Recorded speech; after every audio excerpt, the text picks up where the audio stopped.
সলনি হল এক্সামত পাছ কৰা নিয়ম। যোৱা বছৰ য'ত 30 নম্বৰ পালে পাছ বুলি কোৱা হৈছিল, এইবাৰ 30 নম্বৰ পালেও তোমালোকক ফেল বুলি কোৱা হ'ব। আৰু 30 নম্বৰ দূৰৰে কথা, এইবাৰ 57 পালেও ষ্টুডেণ্টজনে ফেল কৰিব চান্স থাকিব পাৰে। যদিহে সেই ষ্টুডেণ্টজনে 13 মাৰ্কছ থিয়ৰিত আৰু 13 মাৰ্কছ MCQত এক্সট্ৰাকৈ স্ক'ৰ কৰিব নোৱাৰে।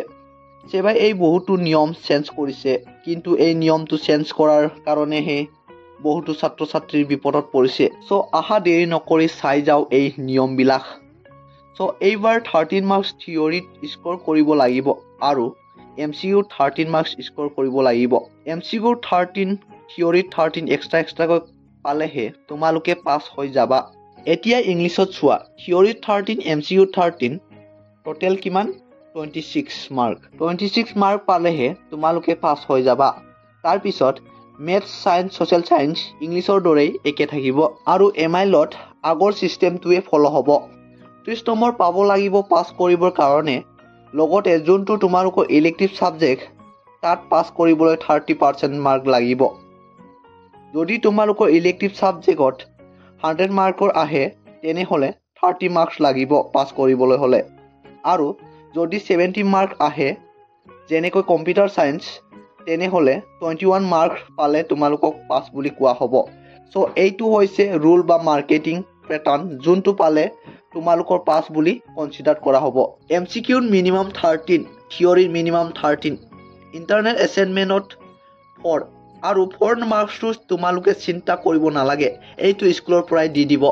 MCQত টোটেল 45 মাৰ্কছ, থিয়ৰিত টোটেল 45 মাৰ্কছ, ইণ্টাৰনেল এছেছমেণ্টত 10 থাকে আৰু টোটেল 100ৰ হয়। ইয়াত মই তোমালোকক এক্সাম্পল দি দেখাম যে যদি কোনোবা ষ্টুডেণ্টে MCQত 11 পায়, থিয়ৰিত 30 পায়, ইণ্টাৰনেল এছেছমেণ্টত 8 পায়, টোটেল কিমান হ'ল? 49 মাৰ্কছ। এইজন ষ্টুডেণ্টে পাছ হৈ যাব যোৱাবাৰৰ মতে, কিন্তু এইবাৰ এনেদৰে পালে পাছ নহয়, ফেল বুলি কনচিডাৰ কৰা হ'ব।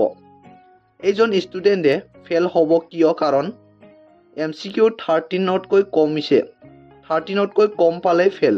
এতিয়া কোনোবা ষ্টুডেণ্টে সুধিব যে ইণ্টাৰনেল এছেছমেণ্টত 8 মাৰ্ক দিলে তাৰ পৰা 50% মাৰ্ক MCQত আৰু 50% মাৰ্ক থিয়ৰিত এড কৰি দিব নেকি?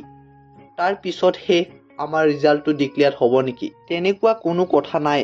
হয়, এড কৰিব, কিন্তু এড নোহোৱাকৈ মিনিমাম 13 পাবই লাগিব। য'ত ইণ্টাৰনেল এছেছমেণ্টত মাৰ্ক কাউণ্ট কৰা নহ'ব, যেতিয়া তোমালোকৰ পাছিং মাৰ্কটো চাব। তোমালোকে 13 পাবই লাগিব, মিনিমাম 13 MCQত আৰু থিয়ৰিত। এইবোৰ গোটেই কথা নটিছখনত ক্লিয়াৰলি কোৱা আছে। আৰু এটা এক্সাম্পল দিছোঁ চোৱা, কোনোবা ষ্টুডেণ্টে বোলে থিয়ৰিত 45ৰ ভিতৰত 45 পালে, কিন্তু MCQত 45ৰ ভিতৰত মাত্ৰ 12হে পালে, যোনটো আমাৰ পাছিং মাৰ্কতকৈ কম হৈ আছে। টোটেল কিমান? 57 মাৰ্ক হ'ল। কিন্তু ষ্টুডেণ্টজনে পাছ হ'বনে? নহয়। কিন্তু কিয়? কাৰণ MCQত 13তকৈ কম পাইছে। ইয়াৰ লগতে আৰু এটা এক্সাম্পল লৈছোঁ চোৱা, কোনোবা ষ্টুডেণ্টে যদি থিয়ৰিত 12 পাইছে, MCQত 45 পাইছে, টোটেল কিমান হ'ল? 57 পালে। ইয়াতো ষ্টুডেণ্টজনে পাছ নহ'ব। কিন্তু কিয়? কাৰণ ষ্টুডেণ্টজনে থিয়ৰিত 12 মাৰ্কহে পাইছে, য'ত 13 পাব লাগিছিল। ষ্টুডেণ্টজনে 1 মাৰ্কৰ কাৰণে ফেল হৈ যাব। এইটোৱে হৈছে তোমালোকৰ পাছিং ক্ৰাইটেৰিয়া, যোনটো এই বছৰ ফ'ল' হ'ব। ক্লাছ 9, 10 আৰু ক্লাছ 11তো MCQত ওলাইছে, তাতো এনেকুৱা পেটাৰ্নেই আহি যাব আগলৈ। আৰু HS পৰীক্ষাটো অহা বছৰলৈ MCQ থাকিব।